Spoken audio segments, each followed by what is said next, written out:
Hello friends, welcome to the new episode of my channel. আমি অরিত্র। এখন এই ভিডিওর মধ্যে আমরা কিছু লেটেস্ট আপডেটস নিয়ে কথা বলবো এবং একটা সং ও রিয়াকশন দেবো। তো কুলি পাওয়ার হাউস কালকে রিলিজ করে গেছে, একটা লিরিক্যাল ভিডিও সাথে রিলিজ করেছে আর কি মেকার্সরা। তো কুলি ট্রেলার অগাস্ট 2 আসছে, রিয়েলি লুকিং ফরওয়ার্ড। এই গানটা কিরকম হলো, তো এখন অব্দি কুলির আমরা 3টে গান পেয়েছি। প্রথমটা চিকুটি, তার পরবর্তীতে মনিকা, এবং এটা হচ্ছে তৃতীয় গান পাওয়ার হাউস। তো আমার মনে হচ্ছে 3টে গানের মধ্যে পাওয়ার হাউসটা বেস্ট হয়েছে। ঠিক আছে, এটা আমার পার্সোনাল ওপিনিয়ন। আপনাদের কোনটা ফেভারিট আপনারা অবশ্যই জানাবেন। এটা মানে যখন কুলির প্রথম অ্যানাউন্সমেন্ট ভিডিও এসেছিল, সেখানে যে বিজিএমটা শুনতে পেয়েছিলাম সেই মিউজিকটাকে ব্যবহার করে এটা তৈরি করা হয়েছে। এবং 100 ডেজ যখন বাকি ছিল কুলি, তখন আর কি এই পাওয়ার হাউস ভাইব বলে একটা রিলিজ করেছিল, একটা ছোট ভিডিও টাইপের, যেখানে প্রত্যেকের ব্যাক শট আমরা দেখতে পেয়েছিলাম। তখন আমরা প্রথম এটা শুনেছিলাম আর কি। তো এই মিউজিকটার কিছুটা পোর্শন আর কি একটা বিদেশি গান থেকে কপি করাও হয়েছে আর কি, সেটা নিয়েও আপনারা ভিডিও পেয়ে যাবেন। অনিরুদ্ধ মানেই কোনো না কোনো জায়গা থেকে কিছু না কিছু নিয়ে করেছে আর কি। বাট বাকি যে গানটা ওভারঅল যে ভাইবটা দিচ্ছে, একটা গানের তো ভাইব হয়, তো সেইটা আর কি আউটস্ট্যান্ডিং। ঠিক আছে, হেভি মজা লাগছে পুরো জিনিসটা শুনতে। তো অ্যাজ আ সং আর কি আমি তো এবার বারবার শোনা শুরু করব। অলরেডি আমি চিকুটিটা তো বারবার শুনি আর কি, আর এখন আমার ভালো লাগতে শুরু করেছে। ইনিশিয়ালি অতটা ভালো লাগেনি, বাট পাওয়ার হাউসটা প্রথম শোনা থেকে আমার হেভি লাগছে আর কি। এবং অলরেডি যেহেতু ওই মানে যেটা ছোট ওরা গ্লিমস রিলিজ করেছিল, সেটা যেহেতু বারবার দেখেছি, তো সেটা আর কি অলরেডি ওই মানে সেট হয়ে গেছে মাথার মধ্যে। এবং এখন যখন পুরো গানটা শুনছি আমার খুবই ভালো লেগেছে। তো এবার সাউথ ইন্ডিয়ান ফিল্মস আপনারা জানেন যে ওরা লিরিক্যাল ভিডিও বার করে থাকে, ওরা পুরো ভিডিওটাকে দেখায় না। তবে এখানে যে কনসেপ্ট ভিডিওটা দেখিয়েছে সেটার মধ্যে কিন্তু অনেক কিছু লুকিয়ে রয়েছে। আপনারা যদি ভালো করে দেখেন, এখানে একটা অ্যাকশন সিকোয়েন্স দেখাচ্ছে আমাদেরকে, ঠিক আছে, থ্রু অ্যানিমেশন অ্যান্ড অল। তো আমরা দেখতে পাচ্ছি, এবার মাইট বি দেখুন, এটা আমার পুরোটাই প্রেডিকশন, রজনীকান্তের ক্যারেক্টারটা এর একটা কোনো পাস্ট রয়েছে, যেটা এআই দিয়ে ওকে ডিএচ করে দেখাবে, একটা এরকম প্ল্যানিংও রয়েছে লোকেশ কানাগড়ে, যেটা বিক্রম এসে ভেবেছিল কমল হাসানকে নিয়ে করতে পারেনি, কুলিতে করেছে, সেটা এখনো লুকিয়ে রেখেছে আমাদের থেকে অবশ্যই। তো এবার এ হয়তো এখন নর্মাল একটা লাইফ লিড করে, শ্রুতি হাসানকে খুব ভালোবাসে, মেয়ের মতো দেখে, এবং শ্রুতি হাসানের বাবা হচ্ছে সত্যরাজ, এবং আমাদের রজনীকান্ত এবং সত্যরাজ ভালো বন্ধু। এবার সত্যরাজ হয়তো কোনো ডিপার্টমেন্টে কাজ করে, সরকারি অফিসে। এবার সে হয়তো এই যে পোর্ট থেকে যে সোনা স্মাগলিং হচ্ছে, এই ব্যাপারটাকে এক্সপোজ করে ফেলে, এবং তাতে কিন্তু সত্যরাজ মারা যেতে চলেছে। ঠিক আছে, আমার মনে হয় সত্যরাজকে মেরে দেবে, এবং সেটার বদলা নেওয়ার জন্য রজনীকান্ত কিন্তু তখন এই ভাইজ্যাক পোর্টে যাবে। কারণ ছবিটার মেজর পোর্শনটা এই ভাইজ্যাক পোর্টে আমরা দেখতে পাচ্ছি। এই মনিকা গানটাও দেখবেন, এটা পোর্টের মধ্যে হচ্ছে, ওটা ভাইজ্যাক পোর্টে শুট করা।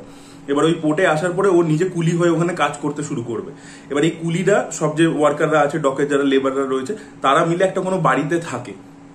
এই বাড়িটা, যেটা এই মিউজিক ভিডিওটার মধ্যে আপনারা দেখতে পাচ্ছেন অ্যানিমেশনের থ্রু দিয়ে যেখানে অ্যাকশনটা হচ্ছে, আপনারা যদি চিকুটি ভাইবের প্রথম যে ভিডিওটা বেরিয়েছিল, যেটা চিকুটি ভাইব বলে বেরিয়েছিল, চিকুটি পুরো গানটার কথা বলছি না, ভাইবটা যেখানে রজনীকান্তকে আমরা নাচতে দেখেছিলাম রুমাল নিয়ে গলায় এ করে, ওটা যে বাড়িটাতে হচ্ছে দেখুন, ওইটাই এই বাড়িটা। ঠিক আছে, আর ওই যে 100 ডেজ উপলক্ষে এই যে পাওয়ার হাউসের যে ছোট একটা গ্লিমস ছেড়েছিল, সেখানে দেখবেন এই যে যখন উপেন্দ্র হেঁটে আসছে, ঠিক আছে, ব্যাক শট থেকে উপেন্দ্রকে আমরা দেখতে পাচ্ছি, ওটাও হচ্ছে ওই সেম বাড়িটা যেটাতে এখন অ্যাকশনটা হচ্ছে। তার মানে এই ডকের যত লোকেরা আছে, এই ওয়ার্কাররা, ওরা ওই বাড়িটাতে থাকে। রজনীকান্ত ওদের সাথে গিয়ে ওখানেই থাকে, ওদের সাথে নাচা গানা সবকিছু করে, ফেস্টিভ্যাল সেলিব্রেট করে। এবার ওকে তো ওই মেন ভিলেনটা অব্দি পৌঁছাতে হবে। মেন ভিলেনটা হয়তো আমির খান, ঠিক আছে, বা হয়তো নাগার্জুনা হয়তো মেন ভিলেন। এবার ও কি করছে, প্রথমে ঢুকছে, হয়তো শোভিন শাহির রয়েছে, শোভিনের সাথে বন্ধুত্ব বাঁধাচ্ছে। তারপরে দেখবেন এই বাড়িটার মধ্যে একটা ঘর আছে, যেখানে রজনীকান্ত লোককে এনে বুচার করে দেয়। কারণ দেখবেন একটা ছবি বেরিয়েছিল বিটিএস ইমেজ থেকে আর কি, যে রজনীকান্ত একটা ঘরে দাঁড়িয়েছে, এবং বারবার দেখবেন এই যে চপারটাকে দেখাচ্ছে, যেটা লোকে প্রথমে ভেবেছিল রোলেক্সের চপার হতে পারে, বাট ওটা রোলেক্সের চপার নয়। এখানে আমরা রজনীকান্তকেই দেখতে পাচ্ছি যে বুচারের মতো লোককে কাটছে। ইভেন এই ভিডিওটার মধ্যেও দেখতে পাবেন যে চপারটা রাখা আছে, ঠিক আছে, একটা ঘর, সেখানে হয়তো মাংস কাটে। তো ও লোককে নিয়ে এসে হয়তো মারে, হয়তো শোভিনকেও মারবে, ঠিক আছে। তারপরে বা মানে এটা আমি আন্দাজ করছি, হয়তো শোভিন হচ্ছে সব থেকে নিচু প্লেয়ার, ওকে প্রথমে ধরবে, মারবে, যা করবে। তারপরে হয়তো কিছু গুন্ডারা আসবে, তখনই যে মারামারিটা হবে সেটা হয়তো আমরা এই ভিডিওটার মধ্যে দেখতে পাচ্ছি।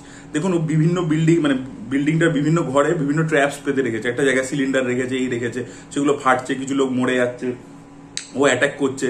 আমরা ওই যে সোনার ঘড়িগুলো দিয়ে মারতে দেখেছিলাম, সেটা এখানে দেখতে পাচ্ছি। তো সেই সব জিনিসপত্র করছে। এই মারামারির পরবর্তীতে হয়তো উপেন্দ্র ওর সাথে দেখা করতে আসবে, যে এই লোকটা কে, এ সাধারণ কুলি হতে পারে না। তখনই আর কি উপেন্দ্রের ব্যাকশটটা আমরা দেখতে পাচ্ছি। এবারও উপেন্দ্রকে ধরে উপরে ল্যাডারে উঠবে। এবার হয়তো একটা টাইমে নাগার্জুনা বাইরে হয়তো থাকে, ওখান থেকে অপারেট করে, ও হয়তো চলে আসবে, নাগার্জুনার সাথে ওর মানে ফেস অফ হবে। এবার দেখার বিষয় হচ্ছে এটা, যে আমির খান কিভাবে আসছে, কারণ নাগার্জুনা আমির খান একসাথে স্ক্রিন শেয়ার করেনি। এবার আমির খান হয়তো এইটার পুরো পিছনে রয়েছে, নাগার্জুনা মরে যাওয়ার পরবর্তীতে হয়তো ও সামনে আসছে, এরকম কিছু ব্যাপার রয়েছে।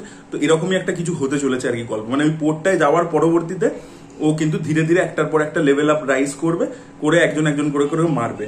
এবং ওই বাইরেও একটা বিষয় মনে হয় ছবির মাধ্যমে উঠে আসতে চলেছে, সেটা হচ্ছে যে ডকে যারা ওয়ার্কার্সরা থাকে তাদের জীবনটা কত কষ্টকর, ঠিক আছে, তারা নিজেদের প্রাপ্য ওয়েজেস পায় না, তাদের লাইফের কোনো সেফটি নেই, ঠিক আছে, কাজ করতে করতে হয়তো অ্যাক্সিডেন্ট হয়ে যেতে পারে। তো এই ধরনের থিমস না সাউথ ইন্ডিয়ান ছবিতে বা বলিউড ছবিতে আগে বেশি করে, মনমোহন দেশাইয়ের ছবিতে দেখবেন কুলি, অমিতাভ বচ্চনের কুলি, মানে লেবারদেরকে নিয়ে, মানে লেবারই হচ্ছে হিরো, ঠিক আছে। তো সেই জিনিসপত্র থাকতো। বা আপনারা যদি দেখেন, এটাও তেলেগু ছবির রিমেক ছিল, যেটা আমাদের অনিল কাপুরের যে ওই ছবিটার নাম কি, লাডলা, ওখানেও দেখবেন ওরা হচ্ছে একটা মানে ফ্যাক্টরিতে কাজ করে সেই সব লোকেদের গল্প দেখাচ্ছে।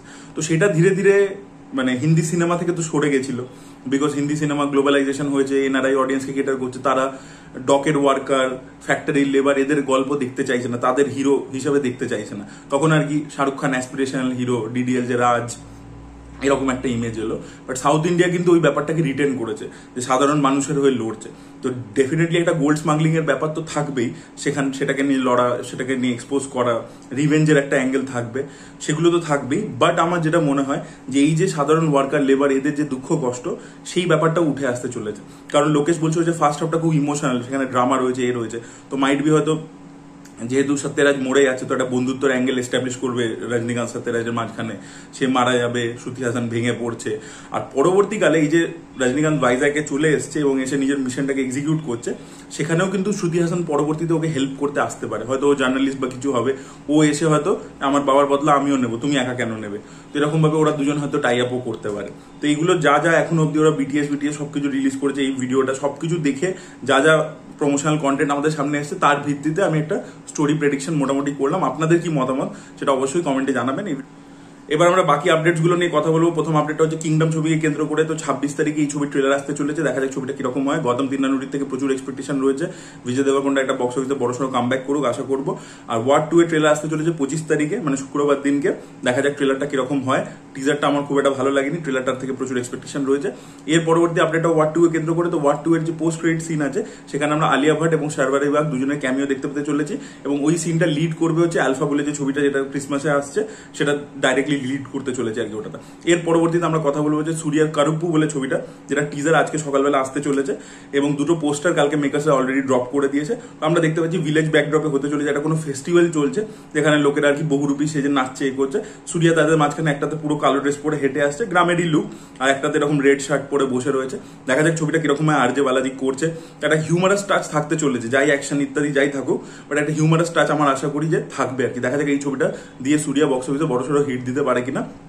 রেট্রো ছবি হিসাবে আমার খুব ভালো লেগেছিল, বাট বক্স অফিসে কিন্তু বিশাল ধামাকা করতে পারি। টিজার এলে আমরা পরিষ্কার বুঝে যাবো কিরকম হতে চলেছে। এর পরবর্তী আপডেট হচ্ছে রক্তবীজ 2 কে কেন্দ্র করে। তো রক্তবীজ 2 এরও অ্যানাউন্সমেন্ট টিজার কিন্তু আজকে সকাল 10টার সময় আসতে চলেছে। দেখা যাক টিজারটা কিরকম হয়। রঘু ডাকাতের সাথে ক্ল্যাশ করছে, তো এই টিজারটাকেও দারুণ হতে হবে, বিকজ রঘু ডাকাতের প্রি টিজটা কিন্তু আউটস্ট্যান্ডিং ছিল। তো সেই তুলনায় রক্তবীজ কি করতে পারে সেটাই দেখার মতো বিষয় হবে। এর পরবর্তী আপডেট হচ্ছে ভুবন বামকে কেন্দ্র করে। তো বিবি এবার মানে বলিউড ডেবিউ করতে চলেছে। অলরেডি একটা ওয়েব সিরিজ সে করছে নিখিল আডবাণীর সাথে, যেটা টিজারটা খুবই ইমপ্রেসিভ ছিল। এর পরবর্তীতে সে একটা সিনেমা করতে চলেছে, ভামিকা কবির সেখানে হিরোইন হিসেবে থাকবে। শরণ শর্মা ছবিটাকে ডিরেক্ট করবেন, করণ জোহর ছবিটাকে প্রডিউস করছে। কুকু কি কুন্ডলি বলে ছবিটার নাম হতে চলেছে, এটা রোমান্টিক কমেডি ছবি হবে। দেখা যাক, বিবির থেকে প্রচুর এক্সপেকটেশন রয়েছে, বিকজ তাজা খবরে তার পারফরমেন্স কিন্তু বেশ ভালো ছিল। আর এই যেটা আসছে রেভলিউশনারিজ বলে, সেটা টিজারটাও খুবই প্রমিসিং ছিল। এই ছবিটার থেকে আমি প্রচুর আশা রাখছি। পরবর্তীতে আমরা কথা বলবো যে সাইয়ারার বক্স অফিস কালেকশন নিয়ে। তো ছবিটা মানডেতে আমি আর্লি এস্টিমেট দিয়েছিলাম 22.5 কোটি টাকা, তার থেকেও বেশি কালেকশন করতে পেরেছে। 24 কোটি টাকা মানডেতে কালেকশন করেছে এবং টিউসডের আর্লি এস্টিমেটটা 25 কোটি টাকার আর্লি এস্টিমেট আসছে। এবং এই ছবিটার ক্ষেত্রে যে আর্লি এস্টিমেট যেদিনে গিয়ে এসছে, তার থেকে বেশি কালেকশন ছবিটা অ্যাকচুয়ালিতে করে দেখিয়েছে। তো মঙ্গলবার দিনকে 25 কোটি টাকা কালেকশন করতে চলেছে, তার বেশিও হতে পারে। দেখা যাক, হিউজ একটা কালেকশন সাইয়ারা করছে। যদি উইকডেজে এরকম কালেকশন হয়ে থাকে, তাহলে জাস্ট ভাবুন যে আবার যখন সেকেন্ড উইকেন্ডে আসবে, তখন কিরকম জাম্প নিতে চলেছে ছবিটা। তো ইউথদের প্রচন্ড ভালো লাগছে, 16 থেকে 22 এই যে এজ গ্রুপটা, তাদের প্রচন্ড ভালো লাগছে।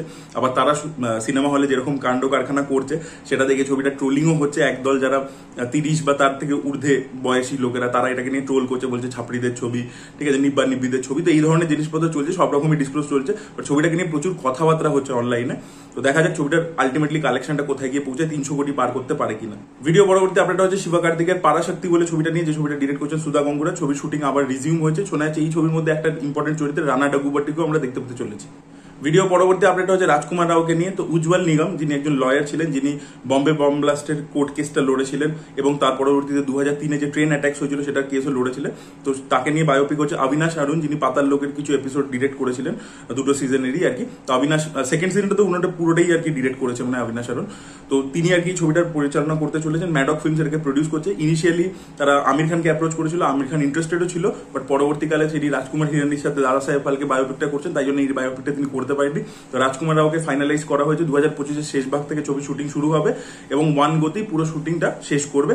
দেখা যাক ছবিটা কিরকম হয়। এবং অবিনাশ অরুণ খুবই ভালো ডিরেক্টর, আশা করবো এই ছবিটা খুবই ভালো তিনি বানাবেন। This by the update guys, আপনাদের কি বক্তব্য অবশ্যই কমেন্টে জানাবেন। এই ভিডিওটা ভালো লেগে থাকলে লাইক করুন, শেয়ার করুন, চ্যানেলকে সাবস্ক্রাইব করতে ভুলবেন না। Bye bye.